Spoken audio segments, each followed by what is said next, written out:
and gentlemen, and welcome here to the Flatout Racing Network's coverage of the first playoff race of Season 63 of the Rolling Thunder Gaming Talladega Challenge Series. You heard right, after last week, 14 drivers set to compete for the championship in 3 rounds, 6 total races. It begins here at Talladega Superspeedway as 7 drivers won their way into the postseason, 7 drivers pointed their way into the postseason.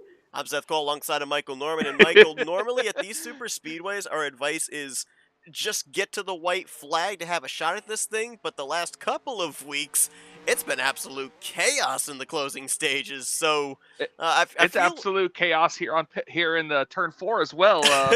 getting it out of the system right now, right? So it Oh doesn't yeah. happen late in the race.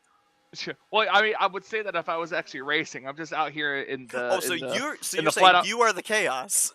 Yep, I'm just out here in the flat out racing test car here on the track with somebody, and I had a little fun with Ulysses Sandoval going into turn 4. You realize you scratch the paint, you pay for it, right? Oh, I've scratched a lot more than the paint, man. But here tonight, getting ready here for the championship battle to begin. 14 drivers going to be starting this journey after 2 weeks from now, since we are off for Halloween. In 2 weeks, when we head to Burnt Screwdrivers Raceway, we will whittle the field down to our Elite 8, which means that 6 drivers will be eliminated. With that being said, we've seen in the past when these playoffs begin, a lot of the playoff drivers treat this as a must-win type race. Why? Because if you win here this week, you're advancing into the next round regardless of what happens in the elimination race. Do we see, if not several, all of our playoff contenders treat this race as such? Yeah, I would imagine so, Seth. I mean, we're going to see these drivers treat this.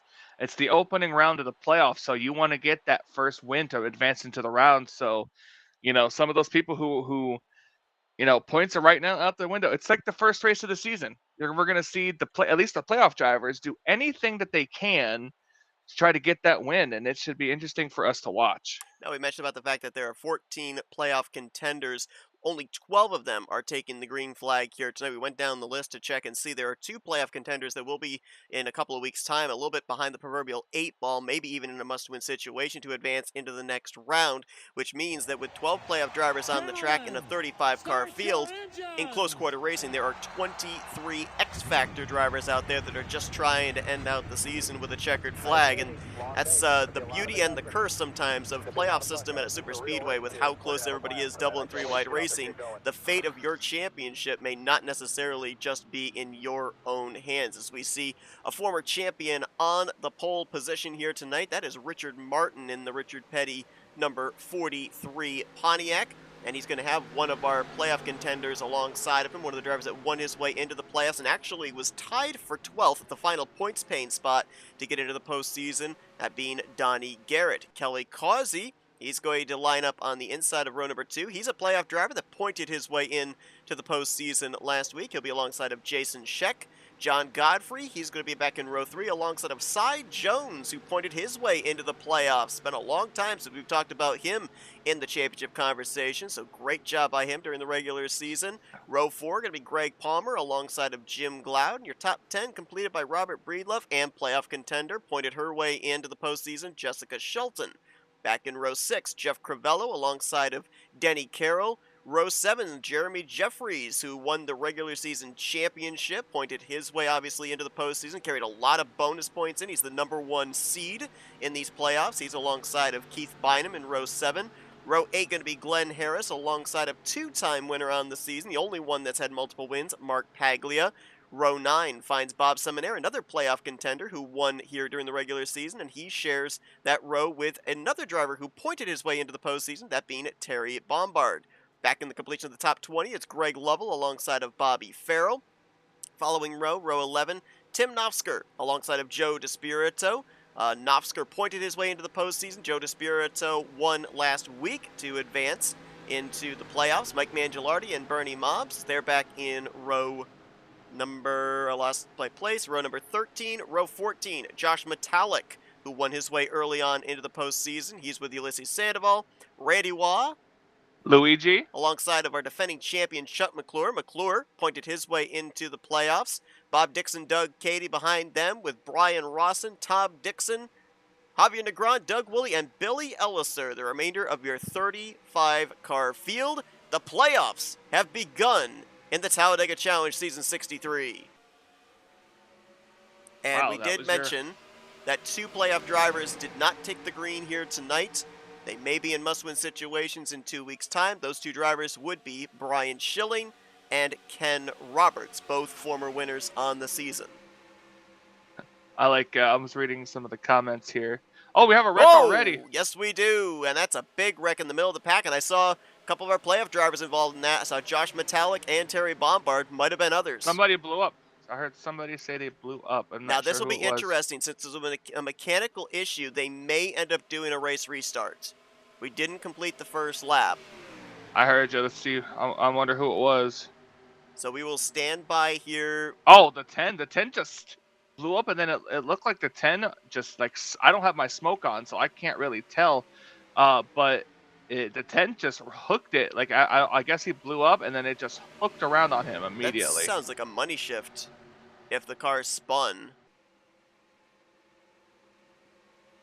We're going to wait and see here. They are slowing for the pace car. The admins would have the discretion if it's a mechanical failure that they No, could do a race restart. He went to shift to fourth and hit reverse. Oh, no. All right, well, we're going to go back. We're going to take a look at the replay here. Michael... The 10 of Terry Bombard, I guess, did exactly what you said. He went to shift to fourth, but shifted to reverse and spun out in front of everybody. Okay, so we're going to jump back and look at the replay just in case we end up not actually Correct. having a race restart. Keep me aware if they end up setting it back to the beginning of the race here. Well, if they set it back at the beginning of the race, you should get affected automatically, even, in a that's replay. a good point. Yep, that's a good point. All right, let's take a look at it. Yeah, you can see in the telemetry it goes from like third to Yep. R. That's Greg Lovell involved. I see Mike Mangialardi. There's Metallic, the silver car that just went off the right side of the screen. Joe DeSpirito right there. It's another playoff driver. Doug Cady sliding in from the right side of the screen. Looks like 3 playoff contenders right there involved in this. The 24, the 39, and the 10. Oh, nope, there's Chuck McClure there as well. And Tim Nofsker there. So that was actually 5 playoff drivers collected up in this one. A bunch of drivers that didn't get the benefit of a good qualifying draw. The highest running of them was Terry Bombard, who had the incident. He was 19th rolling off the grid. Heads up, the 55 was told that there's no internet to Mr. Ken Roberts. Oh. That's why he is not here tonight. Yeah, it's a tough break there. Ken won his way into the playoffs. He did not finish top 12 in the overall regular season standings. Had to rely on the proverbial wild card. He was, I believe, 18th in overall points at the conclusion of last week, which, being above the 20th in standings cut line, made him eligible. And I want to go back and I want to look at the 17 of Chuck McClure because I think he might have flipped or half flipped. I thought I saw a car in the background there have at least 2 tires off the ground. Here's the defending champion. And let's see, he's going to get a bump there from Javier Negron. And yes, he did flip. I thought maybe he grip flipped, and that's exactly what happened. I don't know how that's going to affect him for the remainder of the race. We've seen grip flips like that before on the flat portion of the racetrack, and it sometimes doesn't give you any aero damage. I don't think he's that happy with Javier Negron either. Kind of gave him a little hip check there. Take a look at it from another angle. He gets the tap from behind by the 40, which sends him into the spin. There's the bump. Holds the brakes, car tips over, and then watch right here. He's going to kind of almost nose to nose there with the 40. And then after he gets the thing turned around, gonna show his displeasure. Comes right up alongside of the sun drop number 40, and didn't appreciate that, sir. and then continues on his way. So didn't have to wait long for the tempers to start flaring here in the playoffs. Tempers, temper. And we're going to have to wait and see what the fallout's going to be for those 5 playoff contenders involved. All 5 were able to drive away from the incident. Terry Bombard, despite the money shift, he actually did not blow the engine. The only smoke we saw there was the rear tires locking up. That was the smoke on the back straightaway. So fortunate for him that his day didn't come to an early end because of that. And then Despirito, McClure, Novsker, and Metallic all continued on as well. And split strategy here too, Michael. About half the field came to pit road. Looks like a total of 14 drivers, at least as scoring is showing right now, elected to stay out. There might have been a few of them that came to pit road this time by. We'll check and see when they cross the line next time by. Scoring is still showing 14 cars that have not pitted, back to that Vavely number 99 there of Doug Woolley. So you have more scoring and stuff like that than I do, so I can't tell you who stayed out. I mean, I only saw Jess come in the first time. And she actually won the battle off of pit road. Well, yeah, because she was far out ahead of everybody else who had, if anybody came in behind her. So right now, Jess would restart in the 15th position. That is if nobody else ahead of her comes to pit lane. Seth, I'm sure you remember when everybody used to say far out back in the 70s. We all know you were born in the 20s. Yeah. If you said far out, you were cool. Seth was the first person to dance the new dance of every generation. That's why I did an Evolution of Dance video. Yo. Don't let this man fool you. He's got quite the feet. That's why his knees give out every time he walks 2 feet.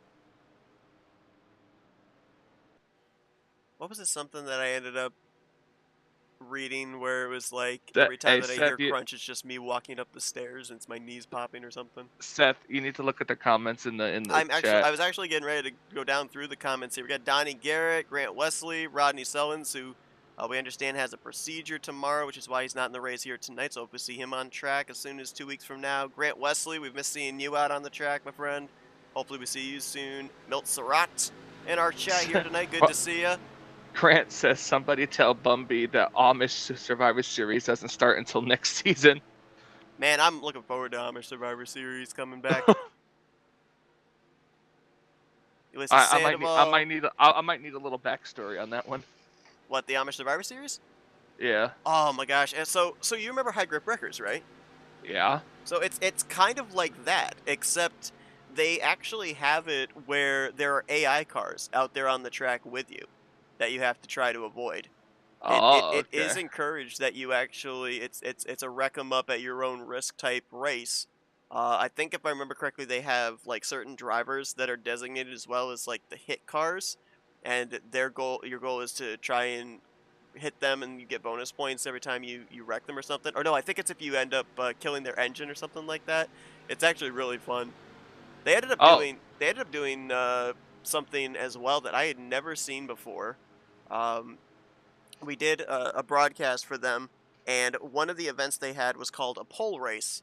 And I didn't know exactly what that meant. I thought maybe it was, like a qualifying session where you try and set the fastest lap to get the pole. No, the track actually had a pole, and what you had to do was to complete a lap. You went around the track, but when you got to the pole, you had to go around the pole and then complete the lap for the lap to actually count. It was actually really fun to watch.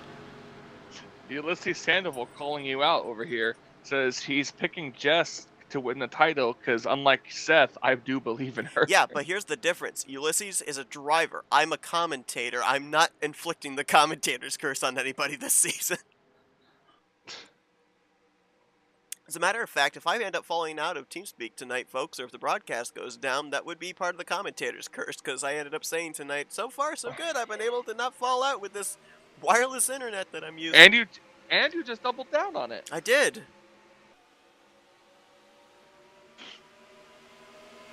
STP and Miller highlight. By the way, you know that Grant said that he painted his new car with yellow numbers.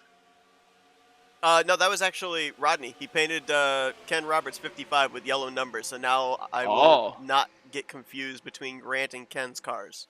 you'll still get confused. I probably still will, but I appreciate the effort that Rodney did there to try and help an old man out. Okay, so that happens to everybody. But mostly to me. So 35 drivers took the green flag, and all 35 are still running and on the lead lap here. We'll have to obviously wait and see once we get up to speed, all those playoff contenders, all the drivers involved in that lap 1 incident, if they're going to be able to remain up with the pack or not. But Demar, the former champ, the last driver to win a championship in this series without winning a single race, so he Matt Craftoned it in a way, out in front in clean air, and he's one of those drivers in the category we were talking about where, you may not be battling for a championship now, but that doesn't mean there's nothing to race for. You still have a checkered flag on the line. Of course, as well, I'm not exactly sure what the date would be at this point in time, but if you win a race here this season, you're locked into the Super Speedway All-Star race. So, there's still a lot on the line for these drivers, even if a championship trophy isn't currently hanging in the balance for them. Plus, you got the bracket challenge that's going on as well right now. We know that Jessica Shelton last week, she's waiting in the wings on the winner's side of the bracket, but there's still 8 drivers, I believe, trying to settle it out on the loser's side of the bracket to see who's going to be challenging her in about 4 or 5 weeks' time for the overall bracket challenge Hmm. championship. It's funny, Seth. A trophy? I have a spot for a trophy. If It's you where I'd had put. one. Yeah, it's a spot where I'd put it. If I had Did one, I take your thunder? I'm sorry. you I should have did. let you just finish the thing out. I I hate you. preempted you. I hate you. It's okay. Kelly Causey making a move there on the bottom. I gotta apologize to Kelly because I've mentioned this Apologize to me too. when I apologize to you too. I apologize to you for not having a trophy. But I've said this before. We try and do our best, or I personally try and do my best to calculate in my head who is in the playoffs, who is not Oh, in here the we go, regular Seth. season Three by three finales. by three. And I don't think after last week's broadcast, Oh, I there's a don't. wreck. There's a wreck in the back somewhere. Yep, there it is. It's in the very Oh, it's back. a big wreck there. Bob Dixon, Jeff Crivello, Ulysses Sandoval, Mike Mangialardi, So Ulysses Randy Sandoval Waugh. should never have picked Seth because he cursed himself. And I believe that one of our playoff drivers, the 2-time winner on the season, Mark Paglia, was involved. Dixon's day is done. Randy Waluigi is done. Well, I don't want to say he's done, but he was involved. I think he might be okay. I think he just barely got clipped by Dixon. It is not race back. They are under frozen field. They're just maintaining a high rate of speed to be able to get back here in time to take the caution and catch the pace car before pit road is open. Donnie Garrett was the leader at the time. We haven't talked about it yet too, Michael, but bonus points here this evening for leading a lap. May not seem like much, but when you consider the fact that there are 6 drivers getting eliminated when we go to BSR in 2 weeks, the lap-led bonus point could be a very important thing here tonight. Oh yeah, definitely can. Let's go back and take a look at what happened. We kind of saw the aftermath of 4 cars up into the outside wall. Let's try and focus on the car that was the highest running of those involved, and I think it was the 28 of Mark Paglia, playoff contender. A lot of the other drivers involved right behind him there, and it might have been some checkup. Yeah, there was checkup on the inside line. Randy Waugh Luigi. into the back of Paglia, and then Sandoval's into the back of him, and you just saw right there Dixon, Sandoval, Crivello, all together. Mike Mangialardi as well. All warped together there. Yes. We'll take a look at Yes, it I again can. here. Who are we talking to? Am I not going on whisper? Nope. Ah! All we know is yes, you can. Ah! Can we fix it? Michael Norman going as Bob the Builder for Halloween this year.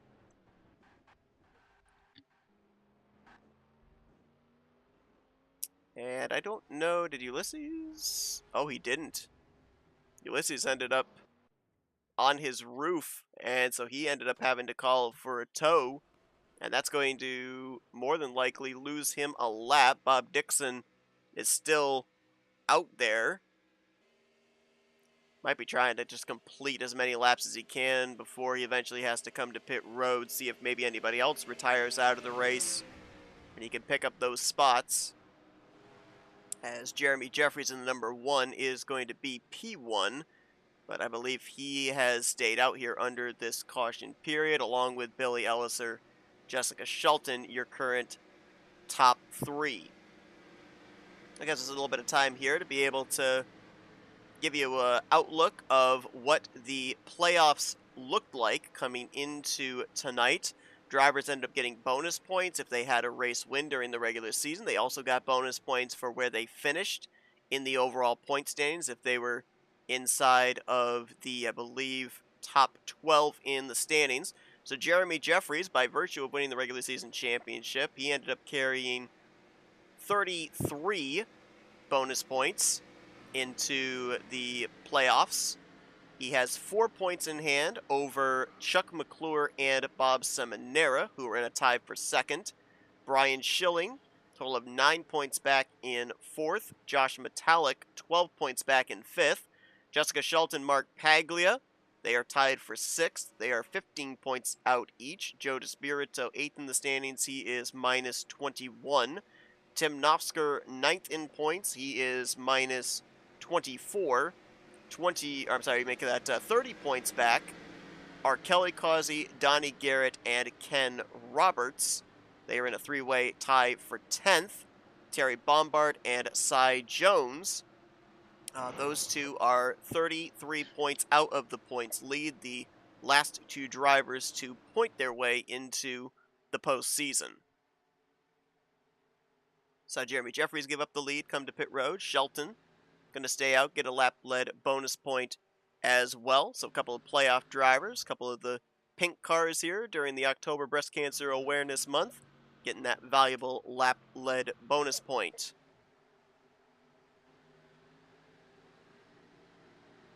It's funny, before we came on the air here, we did not have any FRN broadcasts 1 year ago because we were in the middle of our October vacation, our big vacation. It was actually exactly this day 1 year ago, Michael. We were down in Disney World. We hit Universal, flew up to Virginia for the Martinsville race, and then on Halloween, we were at our good friend Anthony McCurry's wedding. Amazing how time flies. I got sick once we made it to Virginia. That's right, you did. You got like a cold or something? It was just a head cold. Yeah. Missed the Xfinity race, but you got to see the Cup race. I'm trying to even remember who won the Xfinity race. I know Ryan Blaney won the Cup race. Was that the race that Ty Gibbs? Was it Allgaier? I thought it was when Ty Gibbs punted his teammate. No. No, it was this. Yes, I thought that was the race where Ty Gibbs had punted his teammate for the win or something. It was the one where RCR had the fallout, where Austin Hill was angry at Sheldon Creed and Justin Allgaier took advantage and won. I mentioned about the fact with Matt Crafton winning the championship, but I was talking about Richard Martin, Milt Surratt in our chat letting me know as well. Austin Dillon also won a championship without winning a race. So, but I think that was before the. I think that was before that format of winning, though. Oh, before the playoffs. Yeah. I mean, I'm talking about before the format of win, where you had to win and you're in type thing. Oh. Because obviously at that point he would have had to have won the race to get into the playoffs to begin with. I was just thinking. Back in what would have been 2004 or 2005 when they had the chase for the championship in the Cup Series, they didn't have a chase for the lower 2 series, did they? The first chase / playoffs for the lower series I think started around 2014-ish, 2015. Gotcha. All right, well, we got the lights out top the Wiley Cody pace car. And it'll be Bernie Mobbs and Donnie Garrett that will get us back under the green flag. Update on a couple of drivers involved in that wreck. Bob Dixon, we saw that car smoking He completed another lap or two, brought to pit road, and they have pushed him back behind the wall, so he'll get credit for 35th here tonight. We also saw Ulysses Sandoval turtled there off the exit of turn 2, had to call the tow truck.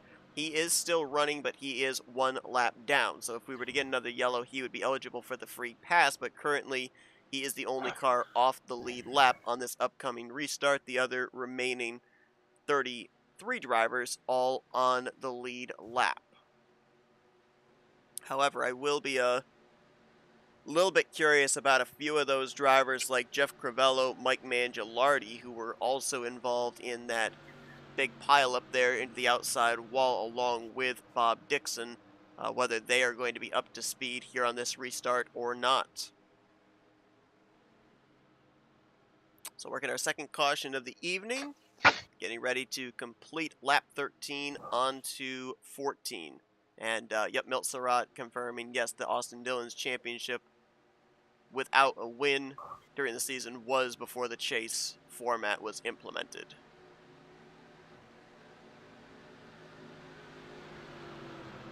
Well, it's a win and you're in here in the Talladega Challenge Series for the playoff contenders. You win here, you advance into the round of 8. And we've got quite a number of our playoff contenders up here inside of the top 10. Donnie Garrett on the outside of the front row, Kelly Causey on the inside of row 2, Bob Seminara lingering back there in the 10th position. Chuck McClure, who we saw have that little grip flip back on lap 1, he's in 9th position for this restart. Has a green flag set to fly, and we're back underway once again. A lot of drivers in that outside line trying to time that restart. Greg Palmer gave a nice shove to John Godfrey up to Richard Martin, but it looks like the inside line is going to prevail through 1 and 2.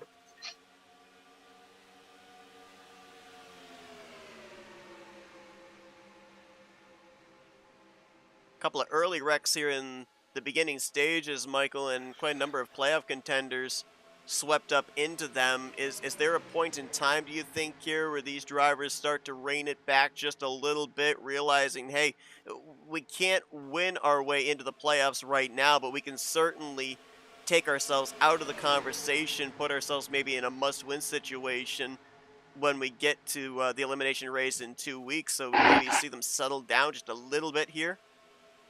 They might settle down a little bit, but honestly, you still got to try to position yourself to be in the right spot anyways. So, if you're hanging out in the back, yeah, it might be a little early in the race, but you're still wanting to fight your way up there to get into proper position. That's a good point, too, because we don't know what type of a race from here on out we're going to have. We've seen it all this season. We've seen races end with drivers sputtering across the start-finish line, go all the way back to the season opener when Brian Schilling on fumes was able to pick up that victory. And as mentioned, the last couple of weeks, we've been treated to some late race theatrics with some shootouts in the closing stages and some pretty big wrecks coming to the checkered flag. So, to your point, got to constantly be trying to strategize what type of a race we're going to be having from here on out and position yourself accordingly. How about this, Kelly Causey? He's going to get himself a bonus point, another of our playoff contenders, but challenge coming from Robert Breedlove in the 931. Keith Bynum right there behind him as well. Breedlove, we know he's really, really good when we end up covering the Talladega Nights events, especially when we end up covering their Super Speedway series. Very good at qualifying. He's not had a whole lot of luck here this season, though, in terms of finishing results, and trying to see if he can pick up what I believe would be, yes, his first career win in the Talladega Challenge Series. Same for the 63 of Keith Bynum right there behind him. Yeah, if they can stay there for the whole race, be in a good spot. We've had a lot of drivers this season end long winless streaks, but yet to have a first-time winner. Last season, of course, we had Brian Rawson go to victory lane for the first time in his career, so we still have that potential underdog story that could happen in these next 6 races. And if you didn't hear, we'll just kind of reiterate it here. We will not be here next Thursday night, as next Thursday night will be Halloween. We will be off for that week, and coverage will resume in 2 weeks' time as Chuck McClure forced his way to the inside of the 63, and that's going to check everybody up. It's a great save by Chuck McClure, but ooh, that could have been really, really bad. Oh, and now we're wrecking Cy Jones, Javier Negron Mark Paglia and another big wreck in the tri-oval. Oh boy.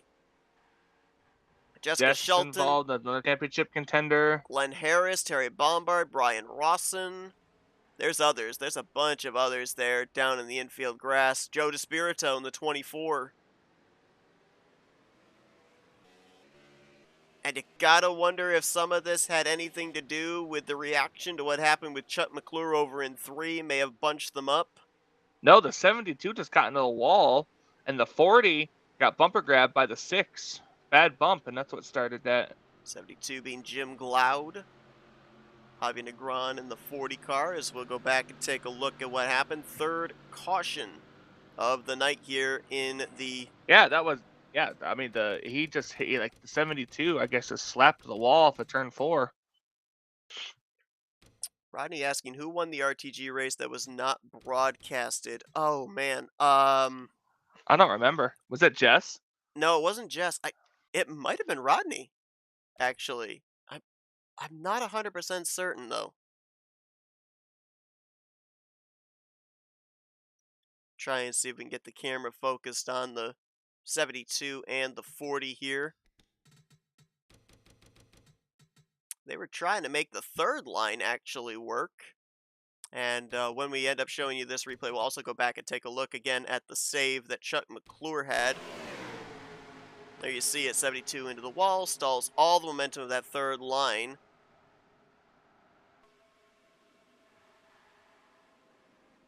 I saw a car with yellow paint on the side.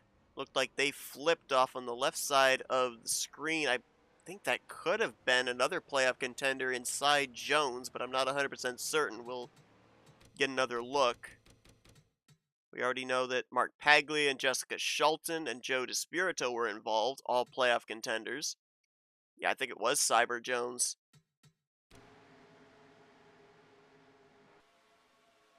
Off the nose of Joe DeSpirito. Car doesn't go completely around, and it was in the grass. That's something I've never actually considered.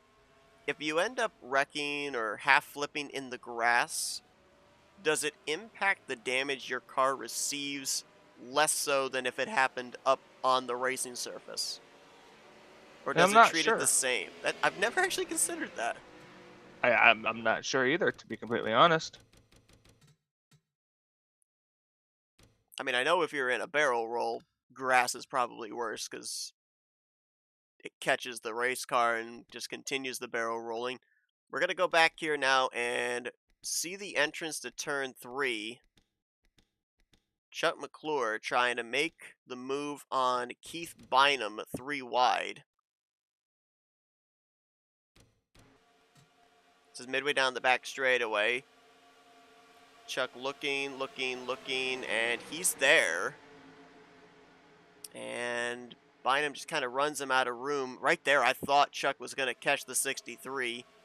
And then he almost gets caught by Denny Carroll. That was a great job of saving it, and great job by a number of the drivers around him, allowing him to gather it back up, because you see the wreck occur behind them. It could very well have happened up in that vicinity and maybe taken out a lot more race cars.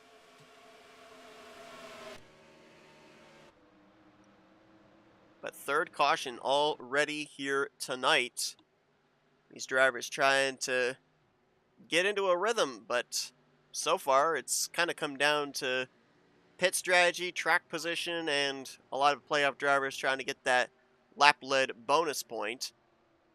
Timing of this yellow is interesting, though, because you could kind of take the last few cautions, throw them completely out the window in terms of fuel strategy, because if we went green from the start, this would be around the point where they would have had to make the green flag pit stop, so we're technically at that point in terms of a two-stopper from here on out to the checkers.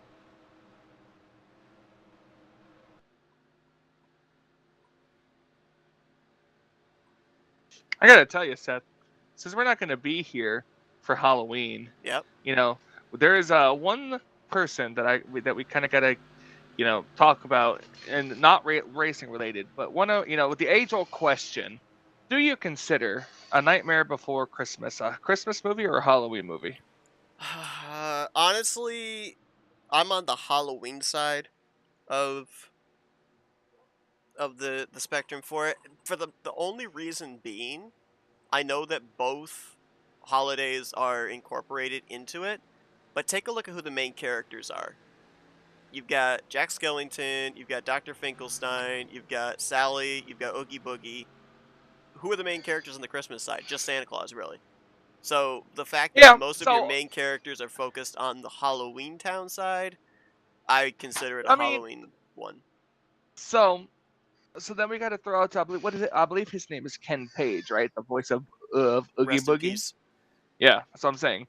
It sucks. This will be the first Halloween without him. So you know, if you watch that movie, just keep him in your hearts as you listen to him taunt Santa Claus, or how do they call it? Sandy Claus. Sandy Claus.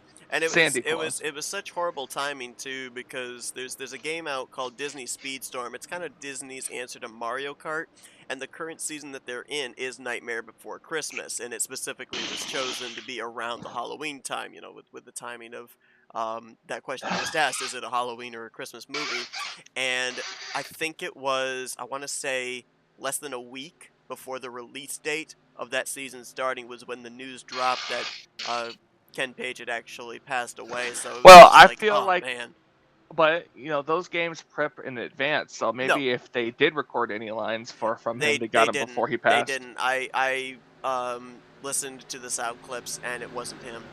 I don't think they got anybody of the Uh, original voices from Nightmare Before Christmas to voice any of the well, characters. I mean, he probably couldn't pay that much to be fair. Probably not. But however, they've gotten some pretty big names though to voice characters. Jane Lynch, she voiced her character of Sergeant Calhoun from Wreck-It Ralph. John C. Riley actually also voiced his character. What's her name? Sarah Silverman? Is that her name? Susan I don't Silverman? know. Sarah Silverman? The voice of Vanellope Von Sweet. They got all of the characters, all Uh the oh. actors and actresses from. Oh no, is he asking that? I was gonna ask you that question, and then Milt beat me to it. No, here it's a I cannot is have an Die opinion Hard a because I've Chris never watched it, so I get to is Die sit Hard a back. Christmas movie, or is Die Hard a Christmas movie? It is not. It is not a Christmas movie. It's an Alan Rickman movie. That's what it is. It's an Alan Rickman movie. Oh wait, yeah, isn't Die Hard the one where Alan Rickman's the bad guy? I've seen the clip. Isn't that the Yippee Ki one? Is that Die Hard? No, it's one where it's with Bruce Willis and in an office building. They're like taking over the office building, and he's got to save it because he was like trapped in it or something. Yay, Milt agrees with me. It is an Alan Rickman movie. I've Also, never I've never actually seen it. I like how Rodney says that it's a Thanksgiving movie between the two. Oh, what, Nightmare Before Christmas, a Thanksgiving movie? Yeah. However, during Thanksgiving, I'd rather watch a Charlie Brown Thanksgiving than Nightmare Before Oh, Christmas. Milt says it is Yippee Ki Oh, it is. Okay. So I have seen that clip. I've not seen the movie, but I have seen the clip. Green flag set to come back out here. Lap 21 completion. So this would be theoretically when the first round of pit stops would have been completed. Two more All right, stops to the Milt. finish. Denny Carroll getting us back underway. Before you have your little discussion with Milt, I'm just going to do a little housekeeping here in terms of drivers out of the race. Tom Dixon, Jason Scheck, Doug Cady, and Ulysses Sandoval all back behind the wall joining Bob Dixon. So 30 drivers remain. All right. So I guess this is not just for Milt, but for everybody watching. I can't ask Seth this because I know he hasn't seen it. What is everybody's opinion on Beetlejuice for Halloween movies? I know I can't get Seth to talk about it because he's never seen any of the Beetlejuice movies. That was a Tim Burton creation, right? Yes, it is. Okay. I have never seen the original Beetlejuice, but I did see the second one. Kelly Causey side by side with Denny Carroll through 1 and 2. Causey has Richard Martin behind him. Donnie Garrett offering the drafting help to Denny Carroll on the inside. Third line trying to form. That's Side Keith by Bynum side at the leading line that. just now. Miltrot says totally wicked. It was. I mean, I thought Michael Wicked Keaton. was a Broadway show. Michael Keaton plays a good, Beetlejuice. I mean, he's the only person to play Beetlejuice, but he still plays it really good. Batman? Yes, Batman played Beetlejuice. Ironically enough, around the same time too. Jeffrey Rush was the best Alfred. Changed my mind. Who? Jeffrey Rush.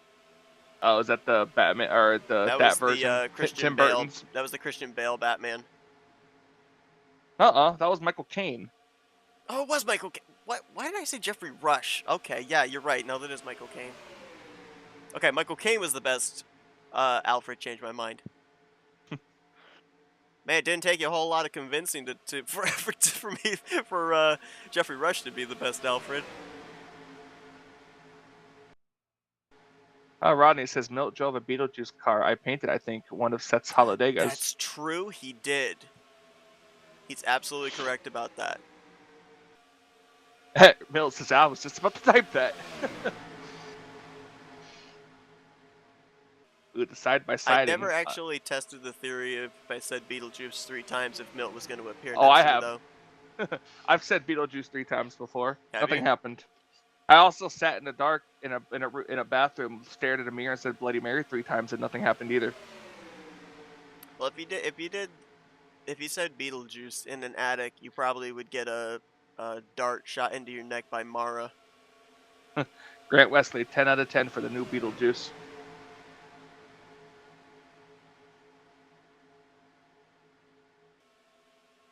Josh Metallic, Jeremy Jeffries now. A couple of playoff drivers working their way up on that third line. Tim Nofsker, Bob Seminara in the middle groove. They're all chasing Kelly Causey, who so far has led 4 laps this evening. I believe that was actually just his 5th lap led. The car behind him, Richard Martin, has led the most laps, and he's only led 9. We've had a lot of swaps for the lead, but a lot of it has mostly been under the caution periods. Drivers playing strategy to get the bonus points for laps led. If I can quickly eyeball it here, playoff contenders so far that have led a lap tonight, obviously Causey, Donnie Garrett, Jeremy Jeffries, looks like Jessica Shelton, and surprisingly that's it. I thought there were more playoff drivers that actually had gotten bonus points for laps led, so it looks like only 4 or 5 drivers so far would carry the extra bonus point into the elimination race.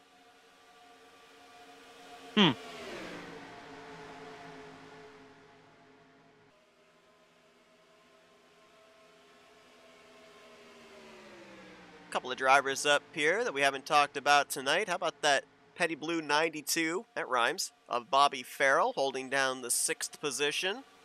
He actually just ran his fastest lap of the race right there. Greg Palmer behind him in the 22 car. Doug Woolley in the 99, we saw him play some strategy. Onto the first yellow, did not come to pit road, gained track positions, been able to maintain it, currently battling with Tim Nofsker. That would be back around the 8th, 9th position. Looks like all the drivers that are still running are up to speed. Back to the 40 of Javier Negron. A few drivers we know were involved in some of the early wrecks. A couple of them that I was kind of wondering about, would they be up to speed? One of them was the 36 of Jeff Crivello. Looks like he is still up to speed here in the draft. Javier Negron, Mike Mangialardi have also been involved in incidents, but the damage apparently not too bad that they have been able to stay competitive in the lead group.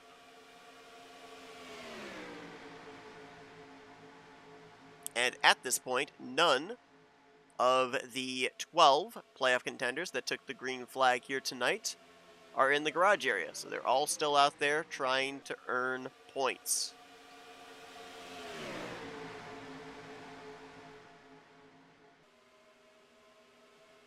A reminder for everybody that you're going to be seeing us here with... Oh, got a car back there on the apron. That's Mark Paglia.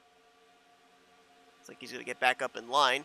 But you'll see us covering the continuation of the playoffs here for the Talladega Challenge Series in 2 weeks' time. Next time we come to you will be Saturday night, as we will be covering the final Talladega Nights mega team race. 4 heat races, the big finale race at Talladega Nights Super Speedway. You can see a lot of the drivers that are on track here participating in that one.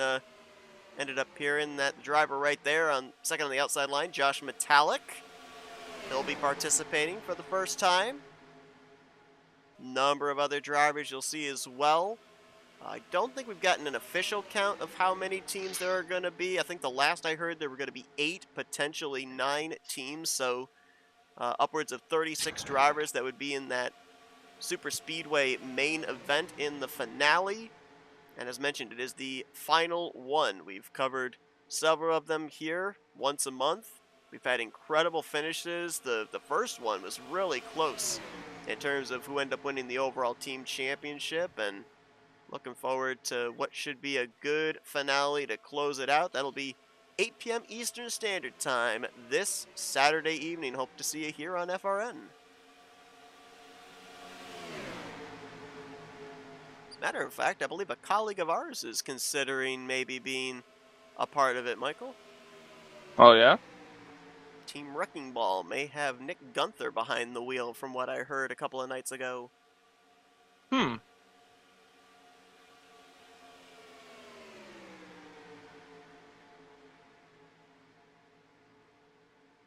Well, that middle line has finally found its momentum. Nofsker got to the lead. Metallic moved to second. Jeremy Jeffries into third. All 3 playoff contenders. Now, obviously, it looks like they're working together right now, but, you know, we end up seeing during the regular season drivers that work together, teammates that obviously work together. If they've got a win earlier on the season, and they've even told us during post-race interviews, they'll be like, you know, now my goal is to try and help my teammates win their way into the postseason. That's during the regular season when you're trying to make it into the playoffs. Now there's an opportunity here tonight to advance into the round of 8. So you know, while we're seeing the co-opetition right now between these top 3, top 4, top 5, if we were on the final lap, there is no way you would be seeing them all running single file here. They're not going to give up this win to Tim Nofsker. They're going to try and go for it themselves because it's that golden ticket.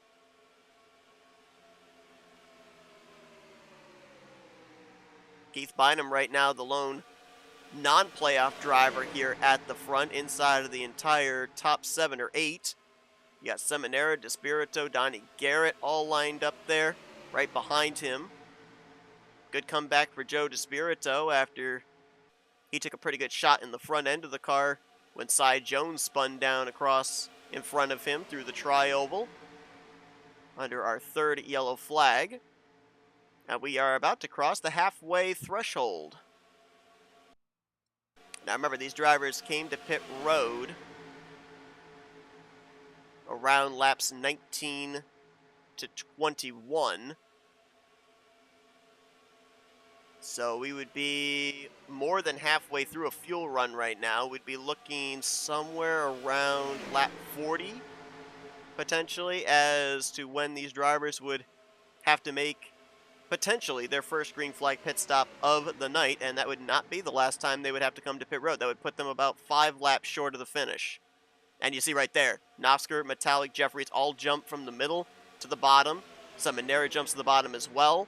These drivers anticipating the upcoming green flag pit stop. They want the ease of access onto pit lane, giving up the middle groove, the faster way around the racetrack for the safer route around that yellow line.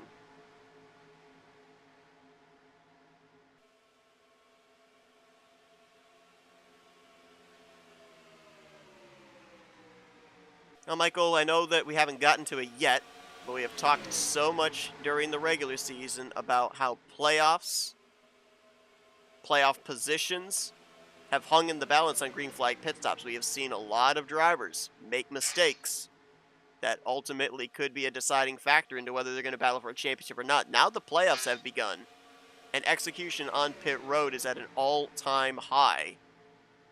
These guys have not made a green flag pit stop yet here tonight with the 3 previous cautions we've had. I mean, what does the nervous level got to be for them right now in anticipation of it? Oh, you know, they know it's coming. They know that they got to set themselves up to be in the proper place and especially on the inside, Seth, we know how that is. And then not only that, but achieving pit road speed, doing the hot pitting and not messing it up. We know how difficult that is sometimes. So I'm sure their nerves are skyrocketed right now. And of course, we've seen as well with green flag pit stops that usually splits the field up. And the likelihood of a yellow flag saving you if you make a mistake decreases the smaller that the lead pack gets. So if a driver does make a mistake or ends up getting caught speeding or something, especially a playoff contender, there's not a guarantee that a yellow flag might come out to save them. See the 41 of Denny Carroll there. He's coming to pit lane. I don't believe he was on pit road previously. Scoring has Yeah, not.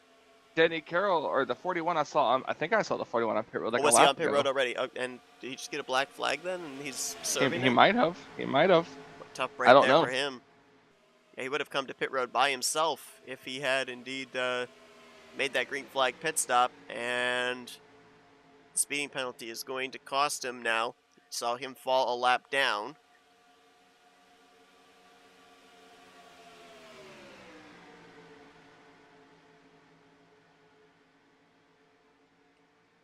I don't think he stayed out under the last yellow. So he might have been trying a little bit of an outside the box strategy, and obviously it didn't pay off. Now with him a lap down, he is the only driver currently in a lucky dog position where we'd have another yellow. We've also had a couple of drivers lose the lead pack, Mike Mangialardi and Javier Negron. It took a while, but it seems like once those two didn't have somebody behind helping to push them to keep them in the lead pack, they have since fallen off of the lead group. They are about 7 seconds behind this big pack of 27 cars, and I think I just saw some radios light up. We might have some more drivers coming to pit lane this time by. Let's see if it's any of our front runners.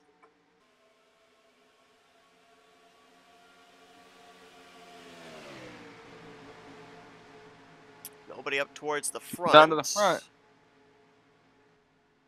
Doug Woolley in the 99 from the 18th position onto pit road and by his lonesome. And here come the two cars that I was talking about that had lost the lead pack, Mike Mangialardi and Javier Negron on pit lane. More radios lighting up, so we may end up seeing a bunch of drivers on pit road this time around. Nofsker's led 10 laps. He's led the most laps of anybody under this run, so he would have consumed the most fuel, which could mean he'd be one of the sooner drivers to have to hit pit lane. Let's see if he's coming in this time, or if anybody else. Yep, looks like he's coming in. And a bunch of others coming in as well. Chuck McClure into the back of Jeremy Jeffries. Oh no, into Tim Nofsker. Massive crash. Randy was up on the pit wall. He got a hit from Joe DeSpirito. Bob Seminary just got clipped. They're still wrecking. Keith Bynum back there. It's like traffic on I-4. Oh, and who's gonna? Wow, way to make that reference. You're a Florida man. You were only on I-4 like once, and it wasn't even that bad because I wasn't driving. But you know that with all that just took place, the 1's going to get a speeding penalty, the 088's going to get a speeding penalty, the 17 obviously I think would get a speeding penalty. Nofsker off pit road. Did he pit or did he just drive through? I don't know. Nofsker qualified, as we have this group coming to pit road here with Carvello and others. Nofsker qualified in 22nd, so he would have had a pit stall not that far away from the entrance of pit road. I don't know if that hit from Jeremy Jeffrey shot him past his pit stall or not. There's McClure coming back into pit lane. Tim Nofsker. Oh, you're exactly right, Michael. Nofsker did not pit. He just threw it into fourth gear. He's trying to clutch to make it around to get back to his pit stall. And I believe he's out of fuel. I believe that engine has gone silent. But he should have enough momentum to get there. Randy Waugh. Luigi. Is also coming into pit lane. No, he's not out. He's able to maintain 55. Chuck McClure, we saw him coming to pit lane. He's out of the race. McClure's parked it.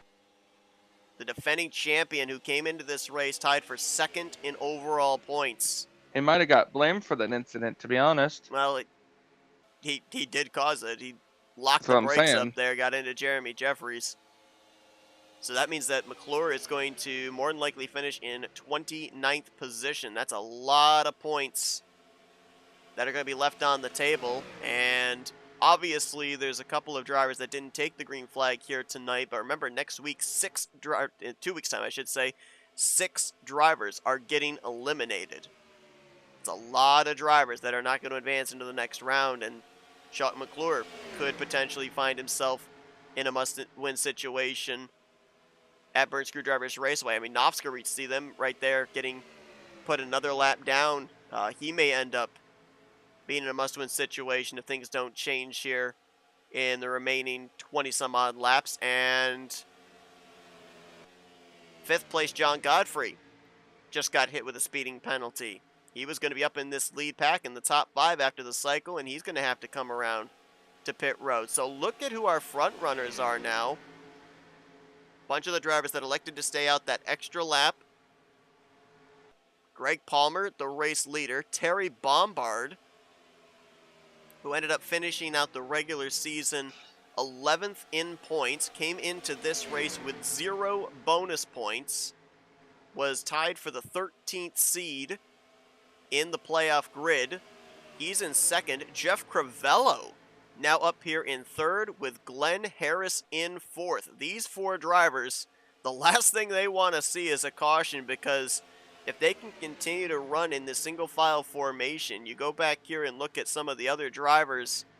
Mark Paglia there, Tim Nofsker, only 2 cars there. Maybe this group led by Bob Seminara have a chance of catching the top 4, but it's going to take them some time to do so. Seminara, he crossed the line in 6th. Joe DeSpirito in 7th. Doug Woolley must have had a really good execution on pit road, because he came to pit road by himself and still manages to cycle around inside of the top 10 in 7th place, as Seminara with quite a bit of side-to-side right there.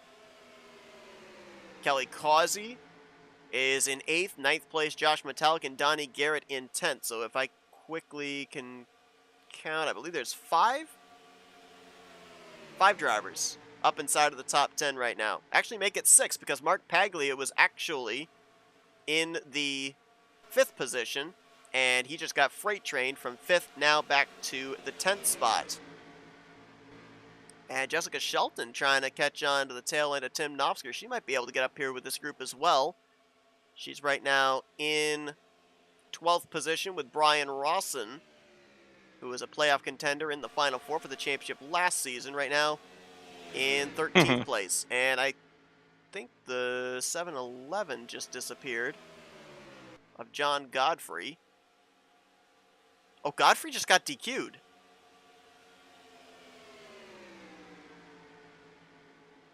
He had a black flag. He came down pit road and served it, and I don't know if he got another black flag or what, but that's why we just saw the 7-Eleven disappear. He just got disqualified, and that's going to put him to 28th, which will move Tim Nofsker up a spot to 27th. Could be very important for the 088 in terms of the postseason.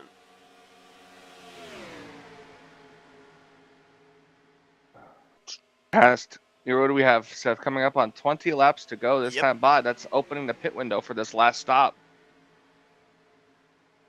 So most drivers came to pit lane on lap 39. A couple of other drivers came to pit road on lap 40. So we're looking at what, lap 58, 59? That final potential pit stop, provided these drivers are going to try and stretch it as far as they can to take on less fuel on that final pit stop. Top 4 have been able to gain a lap machine of Denny Carroll. Denny, of course, had to come down, serve a black flag. He is the first car 1 lap down. Second car 1 lap down right behind him, the 21 of Randy Waugh. Luigi. I had to say it for him because he's not paying attention. Bob Seminara in the 5th position trying to run down that lead group. They're going to have to deal with the 21 car as well as the 029 Mike Mangialardi before they get up there. If I look at the lap time here of Bob Seminara, he and this group are running in the 48 ones. The drivers up in the top 4 group, they're running 48 threes. So they are losing nearly 0.2 of a second every single lap. The gap, however, is about 3.2 seconds. So if we calculate that out, that would mean keeping that same pace, it would be 16 laps before this second group catches the first group, which would be just around the time when they would have to prepare for that final round of pit stops.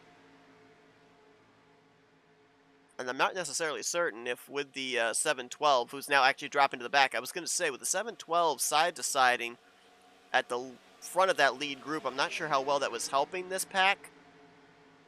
I think Seminara is going to tuck in line there instead behind Paglia and let the 24 of Joe DeSpirito do the work of leading this group to try and catch up to the top 4. Oh, they're actually going to catch them sooner than They 16 should, yeah. laps. Yeah. They're under 3 seconds, I mean, and that time by, only they like were actually 5 or 6 cars. they were a full half second faster that last time by. So, yeah, they are going to catch them before we get to the pit stop cycle. Well, I asked him last week after he won the regular season finale, Joe DeSpirito, how do you feel about the momentum now going into the playoffs? You're the last driver to win at Burnt Screwdrivers Raceway, which is going to be the pivotal racetrack this entire playoff season. With the elimination races, the championship ultimately decided in the double race finale. He says he definitely thinks it's going to help them out in terms of momentum. And hey, win the last race of the regular season, win the first race of the playoffs, that would certainly be something that Joe DeSpirito would like to do. Cy Jones in the 7 going to go a lap down here. Had a great qualifying effort with the random qualifying draw. Started on the outside of row 3, pointed his way into the playoffs, but Denny Carroll going by him now drops him into the 2nd lucky dog position, and just got to find the 21. There's the 21. If the 21 can get up to the 7, he would look to grab the 2nd free pass position if we were to get a yellow. Cy Jones got to hope he can latch on to this group, led by Joe DeSpirito.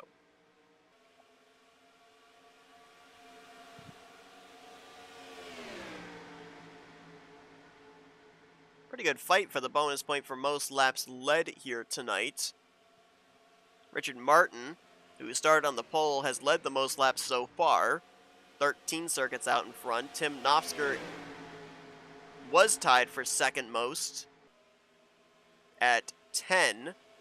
Greg Palmer just eclipsed him to move to 2nd most at 11 laps led, and if he can stay out in front for another 3 laps, then he will surpass Richard Martin for that bonus point on most laps led on the evening.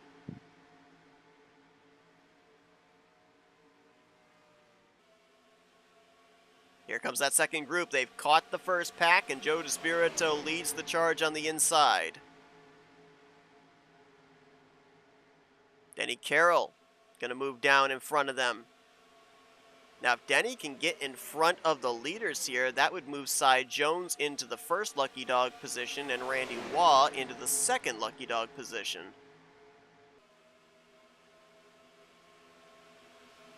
Greg Palmer sees the run coming on the inside, moves down, maybe offers a little bit of draft, then picks Terry Bombard back up in the middle groove. Bob Seminara, you see him back there trailing this lead group, trying to stay latched on to the draft. I don't know if he's going to be able to hang with him or not.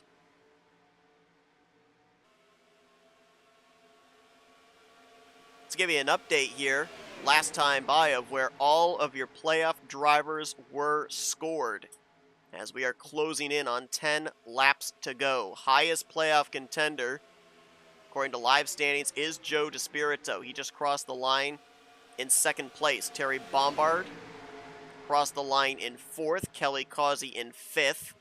Josh Metallic in 6th. Donnie Garrett was 9th. Mark Paglia in 10th. Bob Seminara 11th. Gotta go all the way down to 19th to find Jessica Shelton. Jeremy Jeffries, who's the next driver in danger of going a lap down, he is 20th. Tim Knopfsker, 1 lap down in 27th. Chuck McClure out of the race in 29th. And that is where your playoff drivers are at. There you see Denny Carroll coming to pit road. Remember, he pitted a little bit earlier than everybody else on the last green flag pit stop cycle, so it looks like he needed to come to pit road right there. We'll see the rest of the field on pit road probably within the next 5 laps.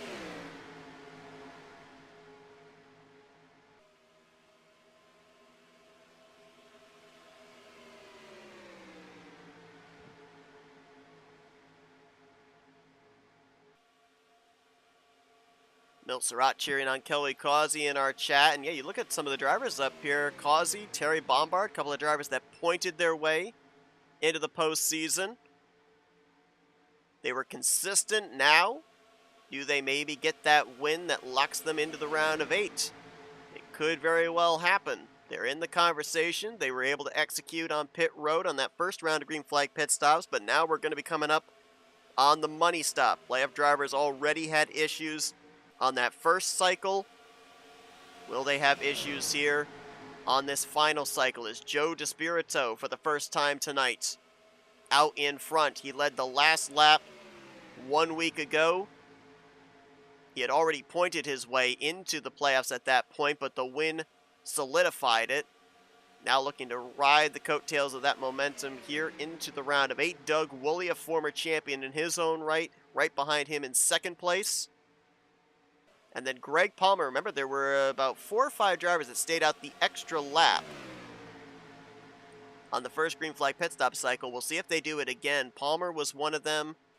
I believe Causey was another.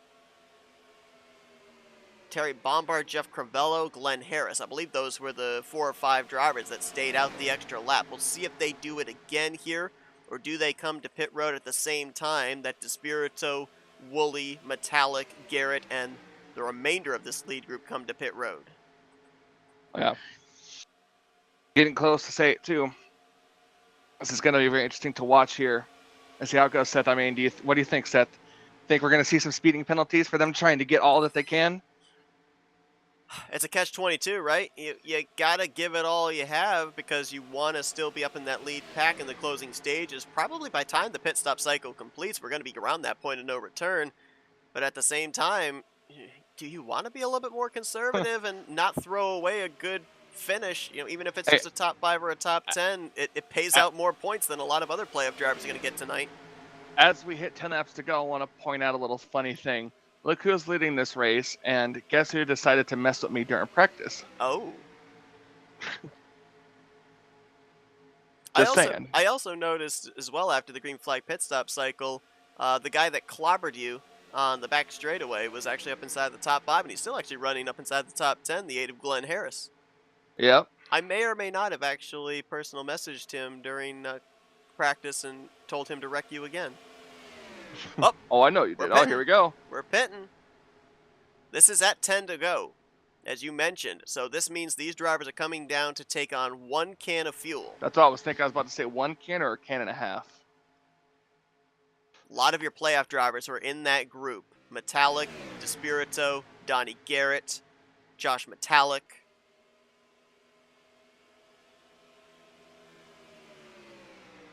Jeff Crivello is going to get the lead here. Agonizingly slow on pit road. If you speed here, it's very unlikely you're going to win this race. 36 of Jeff Crivello, 10 of Terry Bombard.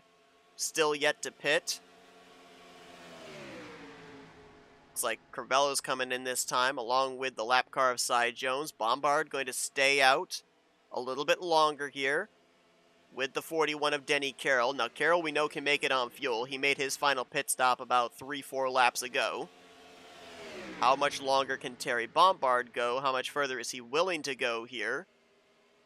There's no way he's trying to make it on fuel. Nobody can make it on fuel. They all were about 3-4 laps short. And he's not even clutching, so that's not even an equation that's even up for debate. Nope. Being told might be a penalty on the 00 of Kelly Causey. Uh-oh, he didn't come to pit road this time. Here comes Terry Bombard in. Scoring's not showing anything for the 00. No, he's in this lead group. Looks like he's good. I'm not seeing anything for a penalty for the 00.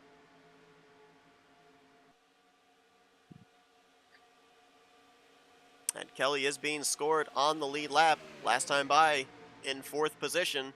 And this is probably right here. You're probably looking at the contenders for this win now. And look at all the playoff drivers. The 24, the 00, the 39, the 77, and the 28. Win and you advance for any of those 5 drivers. Greg Palmer, Glenn Harris, they are the non-playoff drivers up here trying to get a checkered flag. And the pink number 1 of Jeremy Jeffries is the first car 1 lap down, but he could certainly be the proverbial X factor in all of this. Your playoff points are going to look much different leaving tonight than they did coming in. Jeremy Jeffries was the points leader. He's a lap down. Chuck McClure was tied for second with Seminara. McClure is out of the race. Seminara is back in 9th place. Brian Schilling, who was 4th in points, didn't make the start. Nofsker's back on pit road again in the 088. That's a tough break. And he's going to fall a lap down now. He had managed to stay on the lead lap, but now he'll finish off the lead lap. Actually, no, correction. Nofsker had not yet made his final pit stop. That was his final pit stop right there.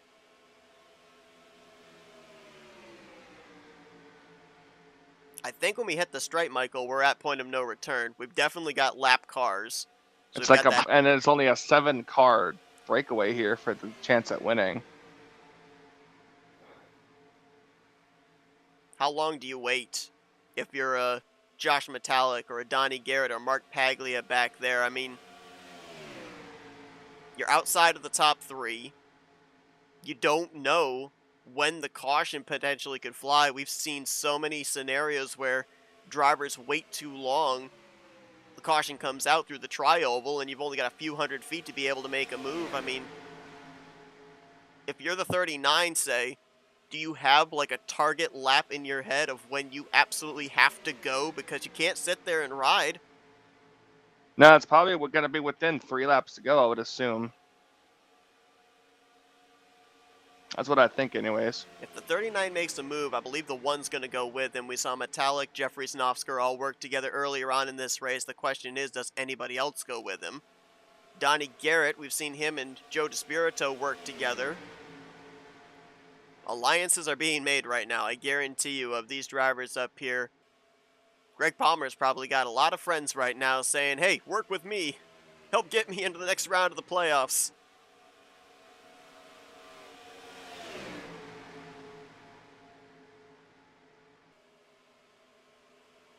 That cut line in 2 weeks' time, 8th in the standings, it's going to have a lot of drivers hovering around it.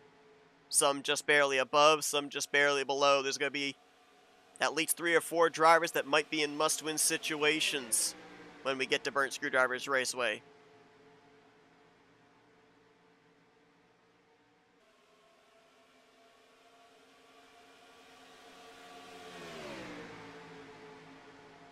Waiting to see.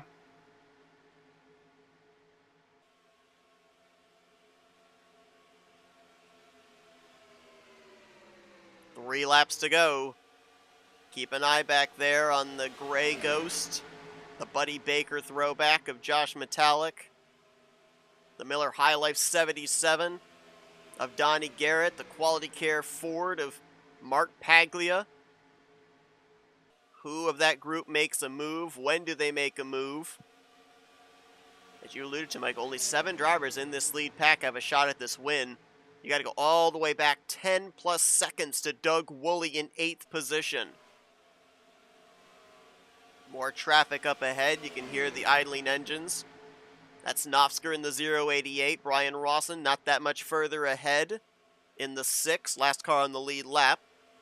Jeff Crivello just came to pit road, and he just took it to the garage area, so he'll finish in 27th. That's another position in these closing stages that Nofsker is going to pick up, as he will fall a second lap down here now to the leaders. 1.5 laps to go here at Talladega. Looks like we're going to get around here, potentially to the white flag.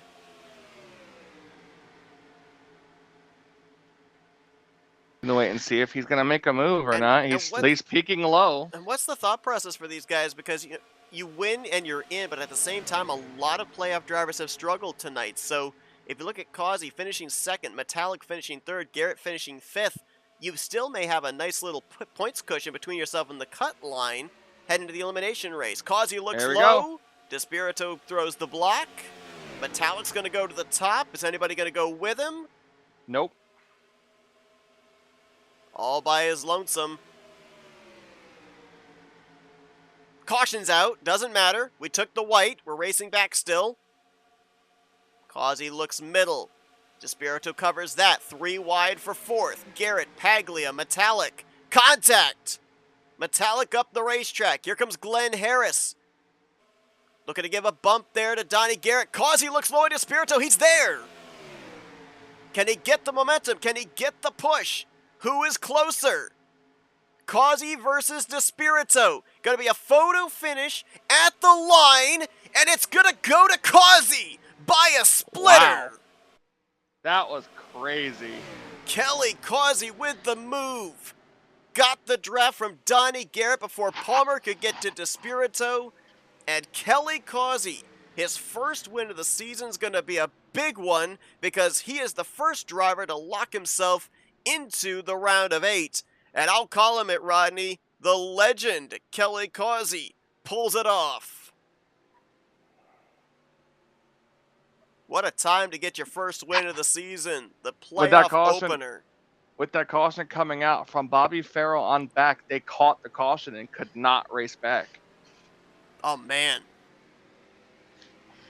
That's that group that I was talking about from about 8th position on back that were 10-plus seconds behind the leaders. The leaders had already crossed the line. That other group had not. I'm going to let you handle questions, my good man.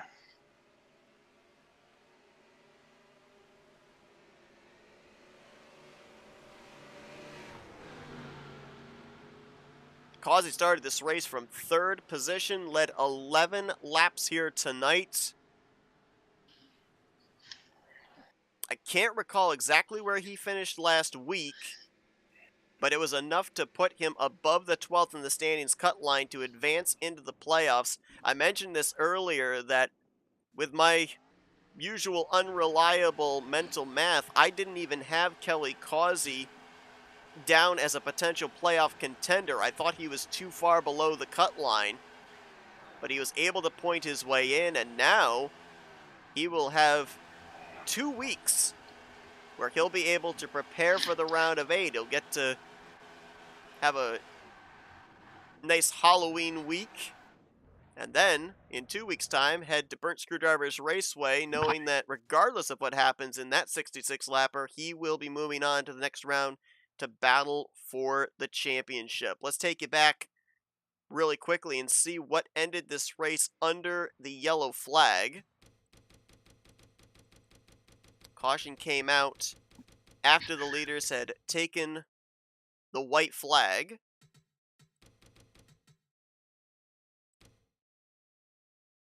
And it looks like it was the 72 of Jim Gloud who was in that second pack. Doug Woolley makes a move to the inside.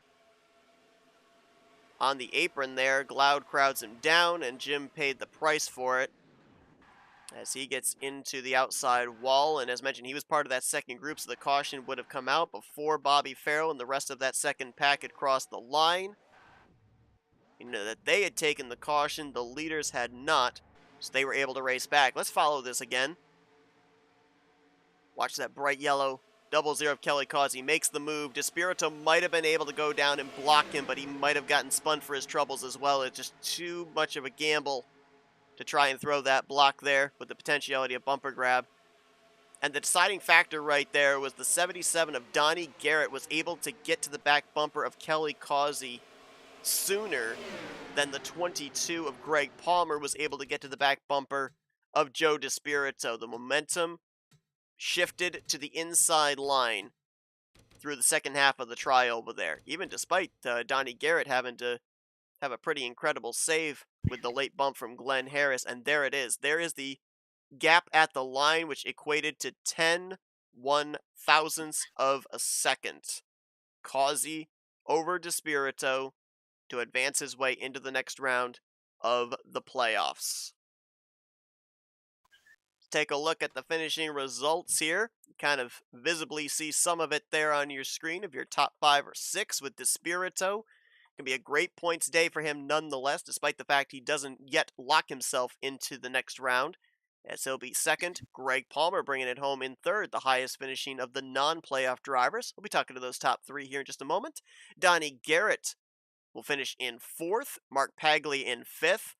Great runs for those playoff drivers, some well-needed points. Glenn Harris, great run this evening as he'll get sixth position. Josh Metallic, another playoff driver, finishes the last driver in that lead group. I believe he lost the draft after that contact in 3, but he still garners a 7th place finish. Bobby Farrell, Robert Breedlove, Doug Woolley for the completion of your top 10. Jessica Shelton going to bring it home in 11th.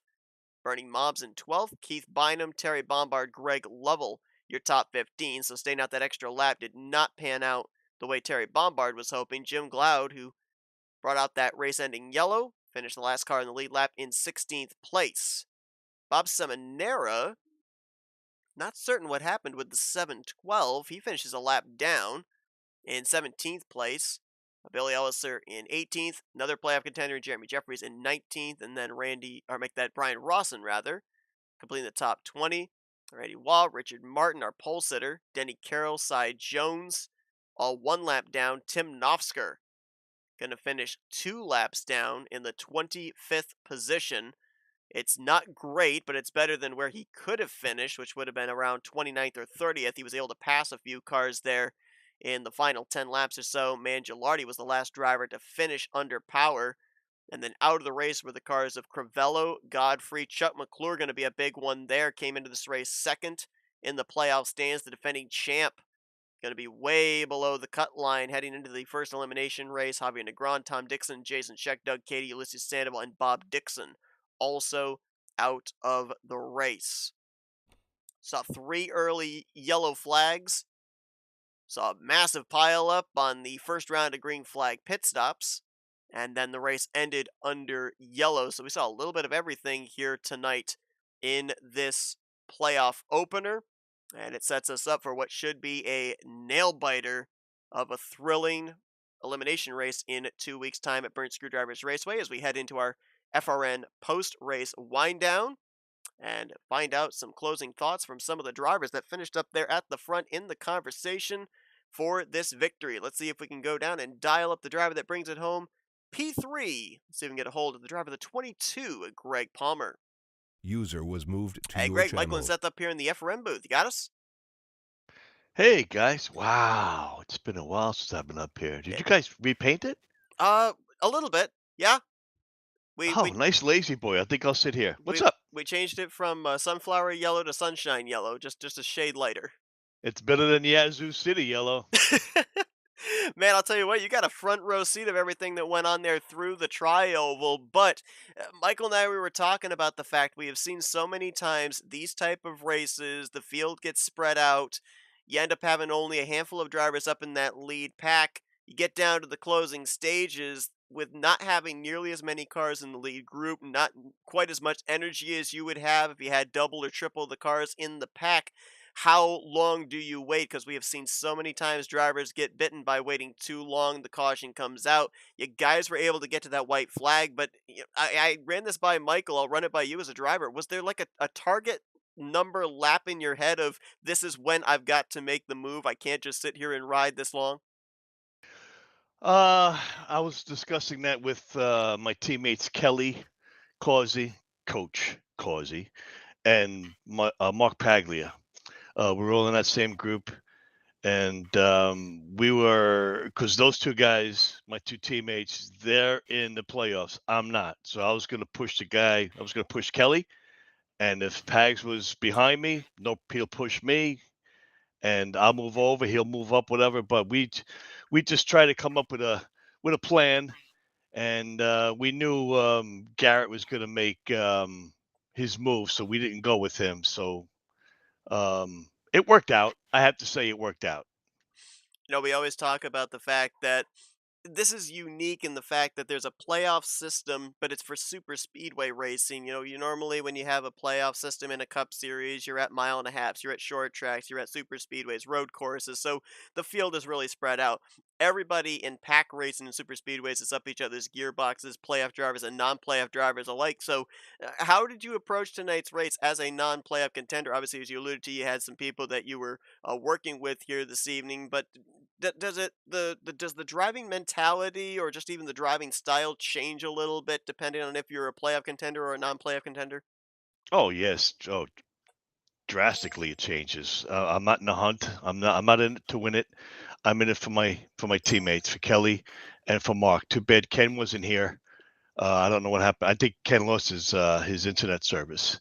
Ken Roberts. Rodney's out, and yeah, my mentality was help my teammates if they're up there. If I'm up there, help them stay on their butt, pit together, come out together, draft, and just you know, hopefully we stay out of everybody else's problems, which we did.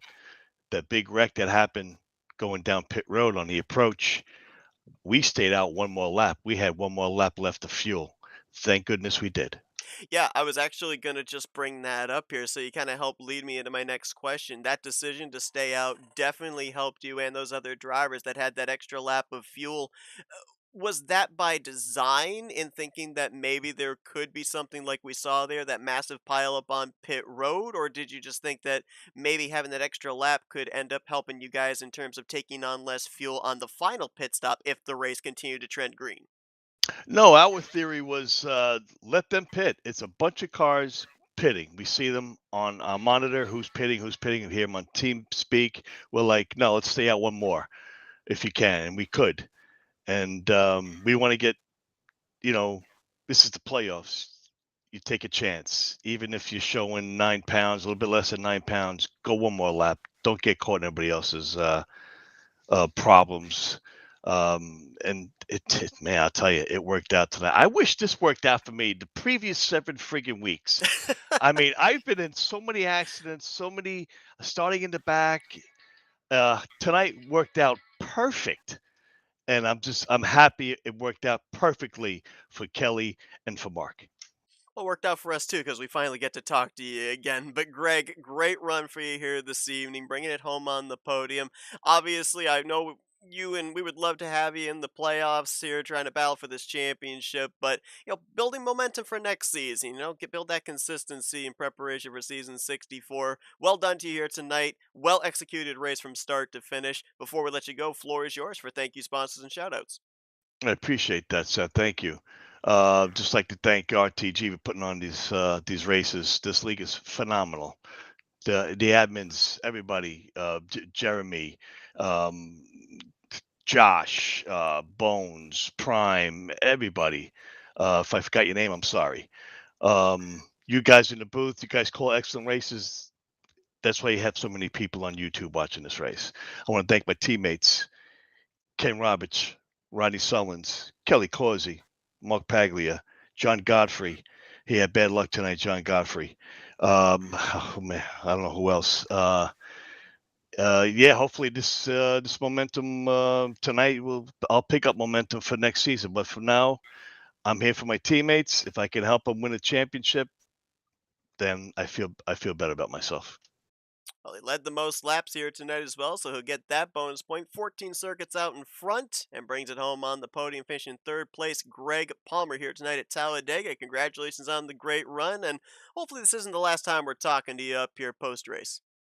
I hope not. Listen, I like the way the hot pink paint scheme you have in this booth. Thank you. We'll save that spot in the lazy boy for you. Appreciate it. Good night, guys. Thanks.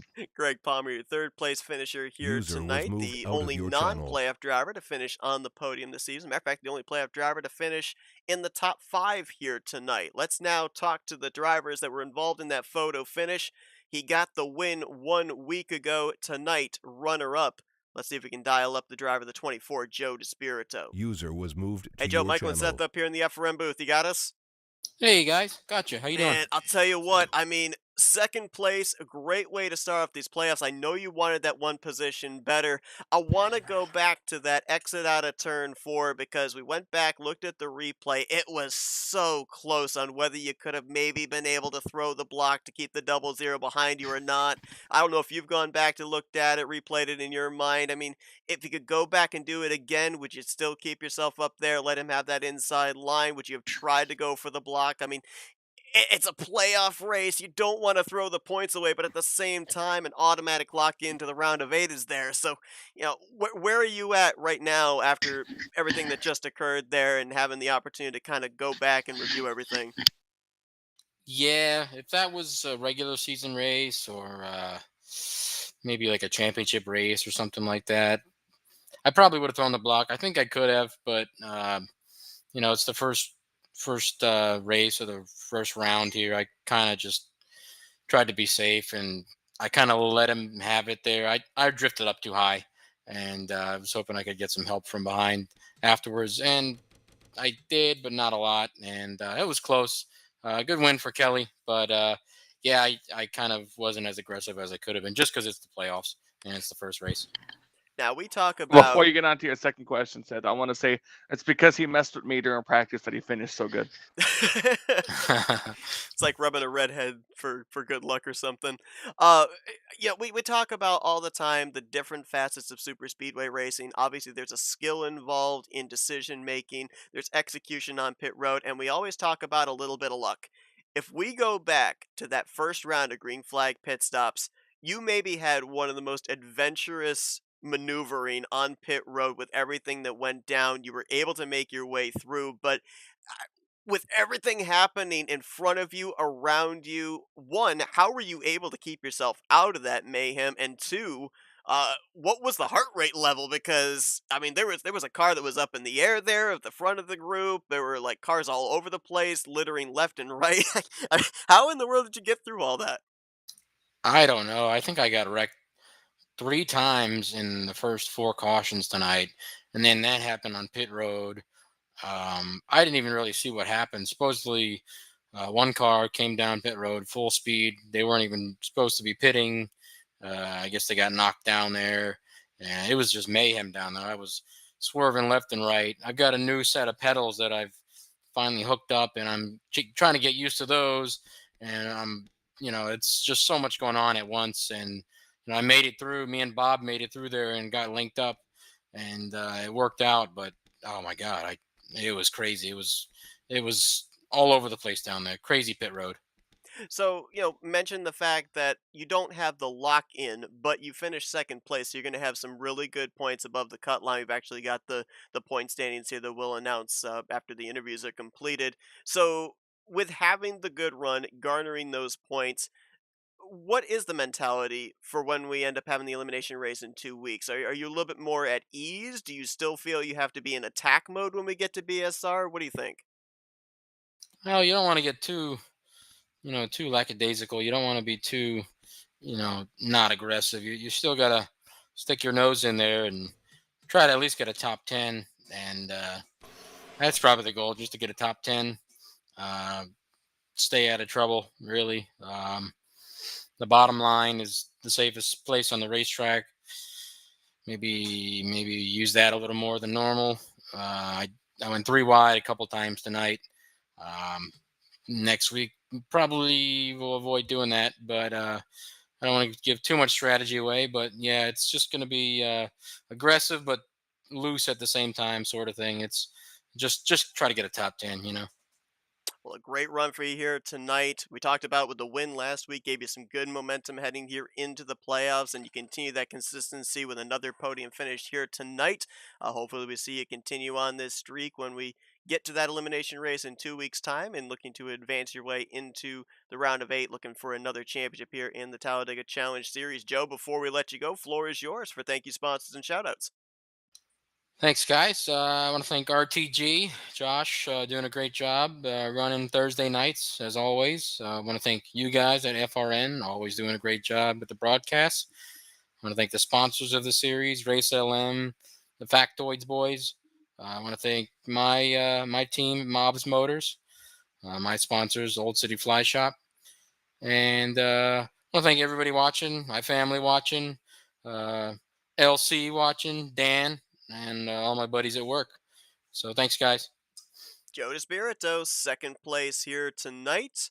Garnered some really good playoff points, and he'll look to continue that success in the elimination race in 2 weeks at Burnt Screwdrivers Raceway. Congratulations once again on the great run here tonight, avoiding that calamity on pit road, and enjoy your Halloween off week. We'll see you in a couple weeks. Thanks, man. Good night, guys. And let's see if we can User go was down moved to out of victory your lane. channel. First win of the season, and it's a big one for Kelly Causey, as he is your winner here tonight in the first playoff race. User thanks was for helping. moved to Kelly, your Michael, and channel. Seth up here in the FRM booth. You got us? Yeah. I'll tell you what, we had Rodney Sullins in our chat, and he said, if Kelly pulls this off, I got to call you the legend. We called you the legend because you pulled it off in a photo finish here this evening. I'm going to ask you some questions leading up to that final lap, but I got to ask you, first off, the move out of turn 4 and having just enough momentum to get there to the line. I mean, we've seen drivers make moves to the inside line through the tri-oval, and more often than not in the photo finishes, it almost seems like the momentum usually goes to the middle line car. Did you go down there just because it was really the only option besides running behind the 24, and how much confidence you have that that was actually going to work? Well, I saw the 20 I mean the 77, and I think the 8 had got up to the back of him, and it looked like in the middle of 3 and 4 that they were coming a little bit. And so I just made the decision because I tried to make a move on the backstretch, and Joe did he's a great racer, and I couldn't quite get where I needed to get on him, and I had Greg and Paglia behind me, so I knew I had some help. Those guys helped me tremendously, and I thank them. But I knew if I went down there and could squeeze through there, it would create a gap between Joe and maybe make him drop back a little bit. And I think that's was the difference in it. But you know, I had to kind of let off the gas, and I didn't want to wreck. I kept saying to myself, "You don't need a wreck here," But I knew what it meant to win here and get to the next round, and so I took the shot, and I did have to let off the gas just a little bit because Joe kind of drifted down a little bit, like he was trying to get down in front of me, and I appreciate him not forcing the issue because I think we both kind of had the same thing in mind. What an incredible last couple of weeks has been for you as well. You were one of the drivers we were talking about last week below the cut line. You were able to point your way in, and now you're the first playoff driver to lock yourself into the round of 8. So, I mean, what does that do for the confidence level, and what does that do in terms of your pre-race strategy and preparation for the elimination race? Because, regardless of what happens in that race, you're going to be moving on to the next round of the playoffs. Right. I mean, it's big to get that win and be able to say that you're in, and but the last 2 weeks I've gotten pretty good starting spots, in the top 5, and so that's big when you can get up there and maneuver your way to stay up front. And kind of stay out of some of the things that happen in the back. So that was a big plus. This year, to be honest with you, I thought I had to win last week. I really did. And then what happened out of 4, when we got, you know, Doug, I believe it was Doug Hewlick he was doing what he had to do. He was trying to push me to the win, and just timing of it was a little off. And I appreciate him trying to do that because he was really pushing me good. But when I spun there, I thought I was done. I didn't think I was going to make it because I think I was in 19th in points at that time. So, anyway, got fortunate enough to get in there, and then, tonight, I run a lot with Ken and Rodney, those guys, and Rodney's sitting there telling me that he's not going to be able to make it, and then Ken calls and says, "Hey, man, my internet ain't working." I'm thinking, my gosh, but was fortunate enough to, like I said, get up front and stay there and be there at the end. On that pit stop I got in the middle of all that stuff, the big one, and just was fortunate not to really hit anybody. I actually had to stop on pit road, but when I came back out, I believe it was Joe and Bob and Wooly.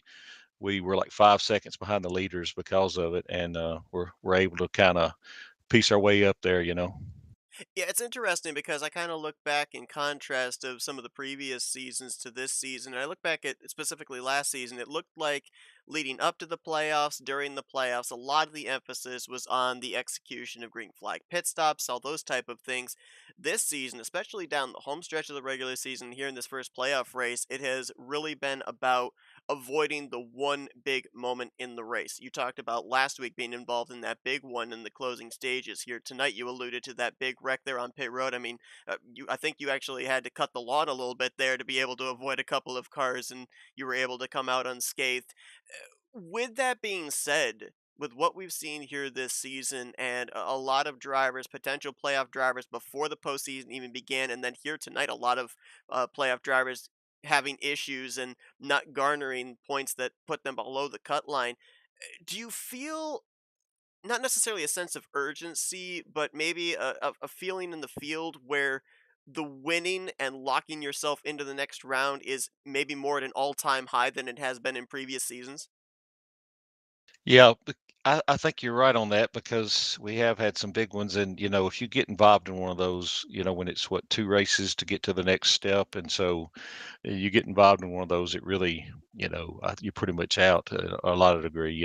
So, but I will say this now, and I think you'll agree with me that these guys that win this championship in this league, they're the guys that can do the green flag pit stops ultimately, and within the next playoff races we have, there's going to be a couple of them in there, and that's when I guess the cream rises to the top or whatever. So you got to be on top of your game, no doubt, to beat these guys that are out here.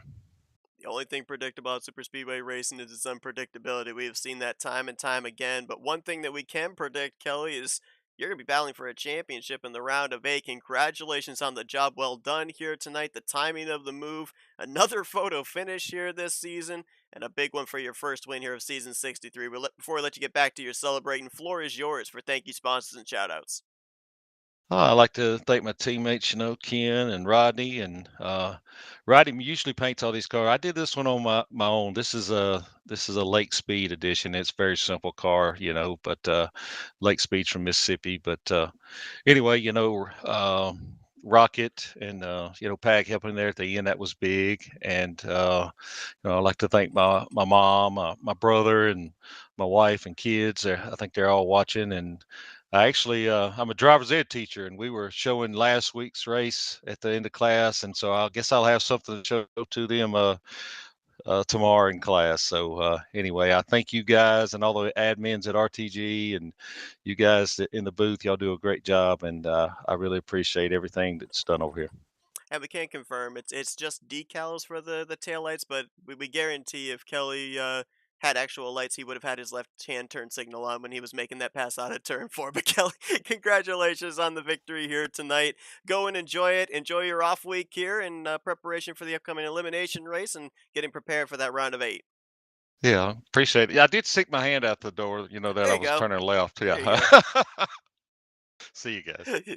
That's Kelly Causey. He's your winner here tonight. He's your User first was moved out of your advancee channel. into the next round of the playoffs. The question is, who will be the other seven that will join him? We're going to find that out in 2 weeks' time. We're going to give you what your point stands look like here in just a moment. Shout out once again to Jeremy Jeffries for coming through, allowing us to be able to give you that scenario here in preparation for the first elimination race of the playoffs. But before I do that, Michael. We talk about the commentator's curse. We don't want to put the hex on anybody. There is somebody, though, that I think has been able to reverse the curse. Granted, he's not a commentator, but he is a commenter. And I feel like we have to give him a nickname. I think from now on, it's going to Well, be what's the difference between a commenter and a commentator? the spelling, for one thing, and the pronunciation. But I think I'm gonna call him Who You Got Sarat because I actually he put me in mind a couple of weeks ago. He called Ken Roberts picking up the victory, and tonight he called Kelly Causey winning. So I feel like if we need a spoiler of who is going to actually end up winning the race, who's going to have the accurate call, I think we got to call on Who You Got Surratt, because he's 2 for 2 so far. So Milt, we need you to even if there are races that you race in, you gotta DM us, let us know who's winning each one of these races here, because I want to see if we can go 3 for 3. This is a pretty good track record so far, especially in a super speedway type series to go 2 for 2 in predicting winners. All right, here's your playoff scenario heading into next week. Kelly Causey, we already know, has advanced. Bob Seminara, actually, despite the fact that he didn't necessarily get the best of finishes, he is now tied with Jeremy Jeffries for the points lead. So they would be 1 and 2 right now. Josh Metallic would sit in third. He is 1 point out of the points lead. Mark Paglia is fourth. He is 2 points back. Joe DeSpirito sits in fifth. He is 4 points out. Jessica Shelton sixth. She is 7 points back. Kelly Causey right now is 7th in overall points, but we know he has advanced. So the final driver right now into the Elite Eight would be Donnie Garrett. He is currently sitting 15 points out of the points lead. So if we use Donnie Garrett as the cut line, these are the 6 drivers heading into next week that need to either point or in some cases win their way into the round of 8. Chuck McClure, the defending champ, he is -2. Terry Bombard is -14. Tim Knopfsker is -15, -20 Brian Schilling, who did not make a start tonight. Cy Jones currently sits -24, and then Ken Roberts, who we alluded to, did not have internet here tonight. He is pretty much in a must-win situation heading into the next race, the elimination race. He is 34 points below the cut line. Very unlikely he'd be able to make up those points with just a decent finish. He is pretty much in a must-win situation. Borderline must-win for drivers like Brian Schilling and Cy Jones. Terry Bombard, Tim Knopfsker, they could maybe point their way in, but depending on circumstances, we could get to midway, 3/4 of the way through the race at Burt Screwdriver's Raceway, and they could maybe fall into the must-win category as well. So it's going to be interesting, really interesting, and these drivers are going to have a couple weeks to be able to think about their strategy in preparation for that elimination races. We are going to be obviously off for Halloween next week. Hope everybody enjoys their off week there. Have a great Halloween, and we will see you back here in 2 weeks' time for the first elimination race of this season at Under the Lights at Burnt Screwdrivers Raceway. Again, we will see you guys if you want to see some more coverage here this week on Saturday night at 8 p.m. Eastern Standard Time, as we'll be bringing you the last team mega race for Talladega Nights, 4 heat races, and then the big main event at Talladega Nights Super Speedway. Going to be a good one. The last ones have been really, really exciting. The battles have been close. We've had a who's who mixed bag of drivers and for different teams that have gone to victory lane, and cannot wait to see what the final showdown is going to have in store. Michael, we knew leading up to these playoffs, the last few races that we've had, that it was going to be wild here tonight. It certainly was that. We saw playoff drivers have good nights. We had playoff drivers have horrible nights. It's going to set us up for a great scenario in 2 weeks' time, and I appreciate you joining me up here in the booth. As always, Seth, it's been a pleasure. I can't wait to see how this is going to turn out 2 weeks from now. Appreciate everybody tuning into our coverage here tonight, interacting with us in the chat. Had a lot of fun here this evening. Congratulations to Kelly Causey, the first driver to advance into the round of 8 here for season 63 of the Rolling Thunder Gaming Talladega Challenge Series. For Michael Norman, I'm Seth Cole. We'll see you guys in 2 weeks' time for the continuation of this series as you've been watching another broadcast courtesy of FRN, the Flatout Racing Network. This broadcast is the copyrighted work of Flatout Racing Network and may not be rebroadcast, retranslated, or used in any form without the express written consent of Flatout Racing Network and iRacing.com Motorsports Simulations. Flatout Racing Network would like to thank you for your support, and we hope you enjoyed tonight's broadcast.